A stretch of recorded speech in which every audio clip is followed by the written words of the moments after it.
स्वागत है आप सभी का एक बार फिर मेरे साथ हैलोवीन हॉरर सीरीज में।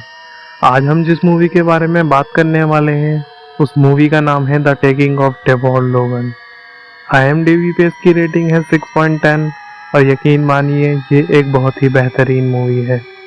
अगर आपको भी ये मूवी देखनी है तो मैं इसका लिंक आपको कमेंट और डिस्क्रिप्शन बॉक्स में दे दूंगा। तो चलिए शुरू करते हैं इस मूवी की एक्सप्लेनेशन। मूवी शुरू होती है तो हम देखते हैं कि 3 मेडिकल स्टूडेंट गिवान, लुइस और मिया अपने एक मेडिकल प्रोजेक्ट के लिए एक डॉक्यूमेंट्री शूट करना चाहते हैं, जिसके लिए वो एक डेबोर नाम की एक बुजुर्ग महिला को सिलेक्ट करते हैं जो अल्जाइमर नाम की एक दिमागी बीमारी से पीड़ित होती है। डेबोर के पति का देहांत तब हो गया था जब उसकी बेटी सैरा 2 साल की थी, जिस वजह से उसने 1976 में अपने घर को गिरवी रखकर एक स्विच बोर्ड मैसेज सर्विस शुरू की थी, पर कुछ कारणों से उसे वो ये काम भी बंद करना पड़ा था। इसीलिए उसने डॉक्यूमेंट्री शूट करने से हाँ कर दिया था। जब वो स्टूडेंट्स डेबोर से मिलने पहुंचे तो उसने उन्हें साफ मना कर दिया, क्योंकि वो नहीं चाहती थी कि कोई भी उसे मरते हुए देखे। पर अपनी बेटी के समझाने पे उसने शूट के लिए हाँ कह दिया। फिर वो डॉक्यूमेंट्री स्टार्ट करते हैं और डेबोर की रोज़मर्रा की एक्टिविटीज़ को शूट करने लगते हैं, जैसे खाना बनाना, साफ सफाई करना और फ्री टाइम पे पेंटिंग करना। जब लुइस कैमरे को फिक्स कर रहा होता है तो डेबोर उसको बहुत ही ज़्यादा एक अजीब तरीके से घूर रही होती है। घर के अंदर डेबोर अपने स्पीयर के लिए एकदम ही पागल हो जाती है और वो बहुत तेज तेज चीखने लगती है और वो गैविन पे भी बहुत ज़्यादा चिल्लाती है और उसे जान से मारने की भी धमकी दे देती है। स्पीयर के मिलते ही वो उसको अपने गर्दन पे लगाती है और उससे अपनी गर्दन को काट देती है, मानो उस पर कोई शैतान सवार हो। उसको फिर हॉस्पिटल ले जाया जाता है, जहां हमें डॉक्टर नज़ीर दिखती है जो डेबोर का इलाज कर रही थी। वो सैरा को कहती हैं कि डेबोर को कुछ मेडिसिन पे रखा गया था जिस वजह से उसका अल्जाइमर काबू में रहे, पर चीज़ें ठीक इसकी उल्टी होती हैं। अल्जाइमर डेबोरा के पूरे दिमाग में फैल चुका था। डेबोर बहुत बार अकेले कमरे में किसी से कुछ फुसफुसाती रहती थी, मानो उसको कोई और भी सुन सकता हो, जो शायद किसी और को दिखाई नहीं देता। फिर हम देखते हैं कि बीच रात में ही डेबोर खिड़की के बाहर देखने लगती है, जैसे खिड़की के बाहर भी कोई है। फिर वो कील से उस खिड़की को बंद कर देती है और दूसरे ही पल हम देखते हैं कि डेबोर घर से बाहर भागने लगती है और ज़मीन को अपने हाथों से खरोच खरोच के खोदने लगती है। इसी बीच सब लोग भी वहाँ आ जाते हैं, पर वो सब पे जानवरों की तरह हमला कर देती है, मानो वो कोई आदमखोर जानवर हो। पर सब उस टाइम उसे संभाल लेते हैं और उसे घर के अंदर ले आते हैं। जब सब कैमरे की फुटेज को चेक करते हैं तो वो देखते हैं कि जो डेबोर है वो किचन में खड़ी हुई है और पलक झपकते ही वो स्लिप पे खड़ी हो जाती है। ये देख के वहाँ पे सबकी आंखें फटी की फटी रह जाती हैं। तब गिवान को उस पर शक होता है और वो समझ जाता है कि ज़रूर हो ना हो इस घर में कुछ पैरानॉर्मल गड़बड़ चल रही है।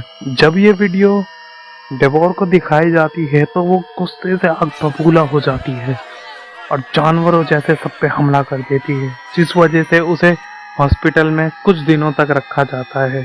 पर जब उसको हॉस्पिटल में रखा जाता है तब पता चलता है कि उसकी बैक की स्किन पे बहुत अजीब सी एलर्जी हो गई है, जिसे देख के डॉक्टर नज़ीर भी हैरान होती है और वो कहती है कि आज तक अल्जाइमर के केस में ऐसा कुछ नहीं हुआ है। हमको बहुत बार उनके घर में स्नेक्स आते हुए भी दिखाई देते हैं। गैविन अब एक एक्सपेरिमेंट ट्राई करता है। वो विंडो के पास होली क्रॉस को रख देता है और शॉकिंगली हम देखते हैं कि उस कमरे में काफ़ी सारी पेंटिंग्स पे एक काली परछाई को आता हुआ दिखाया गया था। और एकदम से हम देखते हैं कि गैविन के पीछे डेबोर खड़ी है। फिर एकदम से अचानक बहुत जोर से विंडो खुल जाती है और ये सब कैमरे में भी रिकॉर्ड हो जाता है। ये सब जाके वो मिया को जब दिखाता है तो मिया कहती है हो सकता है शायद ये हवा से खुल गई हो। तो गेविन कहता है मुझे अपने और लुइस के लिए डबल पैसे चाहिए।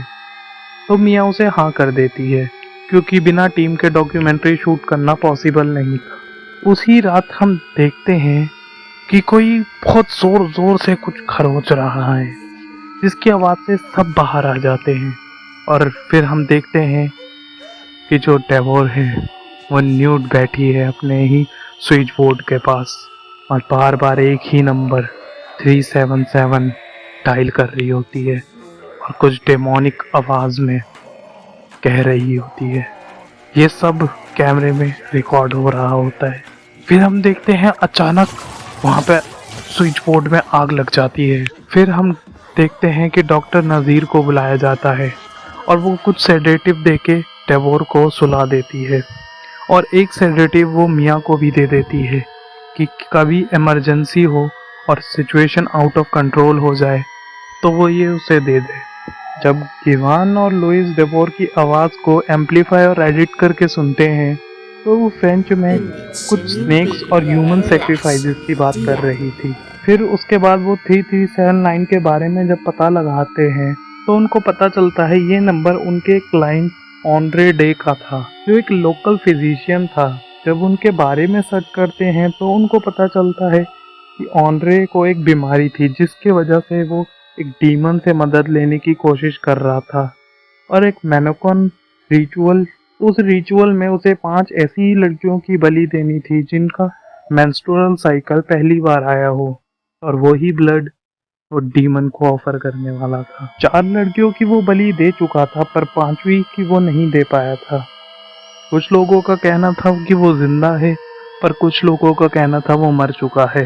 खाना खाते हुए सैरा डेवोर से पूछती है क्या वो किसी ऑनरे को जानती है तो वो उसको कुछ याद आने लगता है पर उसी टाइम वो वॉशरूम में भाग जाती है और हम देखते हैं कि उसके मुंह से मिट्टी और कुछ वॉर्म्स निकल रहे हैं। जब उसको हॉस्पिटल में लेके जाया जाता है तो डॉक्टर कहती है कि शायद बीमारी की वजह से उसने ये सब खा लिया हो। फिर हम देखते हैं कि जो हैरिस है, हैरिस डेवोर का पड़ोसी होता है, वो गेविन की कार पर बहुत सारी गोलियां एक साथ फायर कर देता है और उसको पुलिस पकड़ के ले जाती है। पर इस सब से गेविन बहुत ज़्यादा घबरा जाता है और वो यहाँ से चला जाता है। फिर हम देखते हैं डेवोर एक छोटी बच्ची को जिसका नाम कैरा होता है वो अपने साथ एक बेसमेंट में लेके जा रही होती है पर डॉक्टर नाजीर, सारा और मिया उसे बेसमेंट में ढूंढ लेते हैं। पर शॉकिंगली वो बच्ची किसी मानो बुत के तरह खड़ी थी, वो कुछ भी नहीं बोल रही थी जैसे उस पे किसी ने जादू कर दिया हो। जब वो उसको जाके पकड़ते हैं तो डेवोर बिल्कुल पागलों की तरह तेज तेज चिल्लाने लगती है पर डॉक्टर नजीर उसे सेडेटिव दे देती है जिस वजह से वो शांत हो जाती है। पर यहाँ सायरा समझ जाती है कि बात कुछ और है। वो एक प्रीस्ट से एक्सोर्सिज्म करने को भी कहती है पर प्रीस्ट साफ मना कर देता है क्योंकि ये मैटर उसके लिए काफ़ी खौफनाक था। मिया अब डॉक्टर शिफर के पास जाती है जिसने ऑनरे के केस पे भी अपनी राय दी थी। वो कहता है कि ऐसा ही एक दिल दहला देने वाला केस अफ्रीका में हुआ था जहां एक मरे हुए बेटे ने अपनी ही मां की बॉडी को पोजेस कर लिया था क्योंकि उसने उसकी बॉडी को 1 महीने तक अपने पास रखा हुआ था। पर जैसे ही उसकी बॉडी को जलाया जाता है तो सिचुएशन नॉर्मल हो जाती है। तो हो सकता है अगर वो ऑनरे की भी बॉडी को जला दे तो सिचुएशन नॉर्मल हो जाए। हम देखते हैं कि हैरिस बार बार हॉस्पिटल में आके डेवोर को देख रहा था, तभी डेवोर उसे कहती है कि वो उसे जान से मार दे तो वो यही करता है। पर अचानक हम देखते हैं कि आईसीयू में जो टीवी रखा होता है वो बहुत तेज उड़ते हुए हैरिस के सर पे लगता है और वो वहीं गिर जाता है और बहुत ज्यादा कर्राने लगता है। फिर हम देखते हैं जो सायरा होती है वो हैरिस से मिलने आती है और वो वहाँ हमें पता चलता है कि जो वो 5वीं लड़की जो ऑनरे बलि देने वाला था वो सायरा की माँ डेवोर ही थी। पर जब उस बात का पता डेवोर को चलता है तो उसके गले पे वार करके उसे अपने बगीचे में ही एक पुतले के नीचे दबा देती है। ऑनरे ही वो था जो 377 पे डेवोर से बात किया करता था। ये सब बताते हुए हैरिस की भी वहीं मौत हो जाती है। सारा, लुइस और मिया ऑनरे की लाश को बगीचे में ढूंढने लगते हैं, पर वो वहां से गायब थी। तभी सारा को याद आता है कि जो बार बार डेबोर बगीचे में जाके कुछ खोजती थी, कुछ खोदने की कोशिश करती थी, उसने वहां से ऑनरे की लाश को गायब कर दिया था और वो लाश अटीक में रखी हुई थी। जब वो लोग उस लाश को जलाने की कोशिश करते हैं तो बहुत सारे सांप आके उस वहां से निकलने लगते हैं और हम देखते हैं कि जो ऑनरे की जो स्पिरिट है वो अपनी बॉडी में आ गई है और मिया विंडो के पास से देखती है कि ऑनरे की लाश जिंदा होके चल रही होती है। ये सब देख के वो बुरी तरह घबरा जाते हैं और वहां से भागने लगते हैं। सारा ऑनरे की बॉडी को अपनी कार में डाल के हॉस्पिटल के तरफ जाने लगती है। हॉस्पिटल में जाके हमें पता चलता है कि जो डेवोर है वो कैरा को लेके भाग गई है। हमको फिर दिखाया जाता है कि डेवोर कैरा को लेके एक गुफा की तरफ जा रही है और शॉकिंगली ये वही गुफा थी जहां ऑनरे ने 4 लड़कियों की बलि दी। पर उसको सारा, लुइस और मिया और शेरिफ वहीं रोक लेते हैं और कुछ पुलिस वाले भी उनके साथ होते हैं। पर वो एक पुलिस वाले के मुंह पे स्पिट कर देती है और उसके स्पिट से उसका पूरा मुंह जलने लगता है, क्योंकि स्नेक रिचुअल से ऑनरे के पूरे शरीर में जहर दौड़ने लगा था। फिर हम देखते हैं कि उनका पीछा करते करते मिया, लुइस और सारा और शेरिफ एक गुफा में पहुंचते हैं। तभी हमें फाउंड फुटेज की तरह दिखता है कि जो शेरिफ होती है वो वहीं पे ही मरी हुई पड़ी थी और मिया वही सेडेटिव लेके डेवोर को लगा देती है, पर उसका कोई ज्यादा फायदा नहीं होता। फिर मूवी का सबसे, यकीन मानिए, ये सबसे खौफनाक सीन था जिसे देख के शायद बहुत ज्यादा आपकी भी हालत खराब हो जाएगी। डेवोर कैरा को पूरी तरह से निगलने की कोशिश कर रही थी। ये देख के उनकी भी आंखें फटी रह जाती हैं। तभी सारा बंदूक उठा के गोली चला देती है और जो डेवोर होती है वो किसी जानवर के तरह घुर्राने लगती है। तभी सब उसको बोलते हैं कि उसको ऑनरे का मुकाबला करना चाहिए। इसी हड़कंप में उन सब मौका देख के ऑनरे की लाश को जला देते हैं।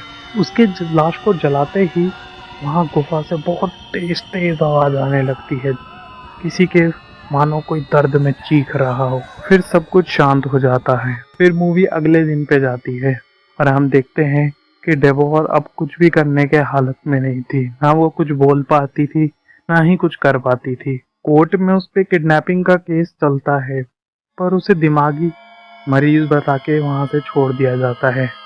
पर उसकी दोनों वोकल कॉर्ड्स खराब हो चुकी थी क्योंकि उसने कैरा को निगलने की कोशिश करी। फिर हमको कैरा दिखाई जाती है जो अपने एक इंटरव्यू में कहती है कि उसका कैंसर बिल्कुल सही हो गया है, वो एकदम फिट है। और उससे इंटरव्यू में पूछा जाता है क्या उसके कोई फ्यूचर प्लान्स हैं, तो वो कहती है ये एकदम सीक्रेट है। और उसी टाइम वो एक डेमोनिक हंसी हंसती है जिसको देख के हमें पता चलता है कि जो ऑनरे है उसका रिचुअल पूरा हो चुका है। दरअसल 5वीं लड़की की बलि नहीं देनी थी। जब डेवोर कैरा को निगलने की कोशिश कर रही थी तो वो उसको खा नहीं रही थी। दरअसल ऑनरे अपनी आत्मा को कैरा में ट्रांसफर कर रहा था, जिसमें वो कामयाब हो गया था। और शायद ये कहानी अब ऐसे ही चलती रहे और कैरा जब बूढ़ी हो जाए तो अपना नया शिकार ढूंढे और मूवी यहीं ख़त्म हो जाती है।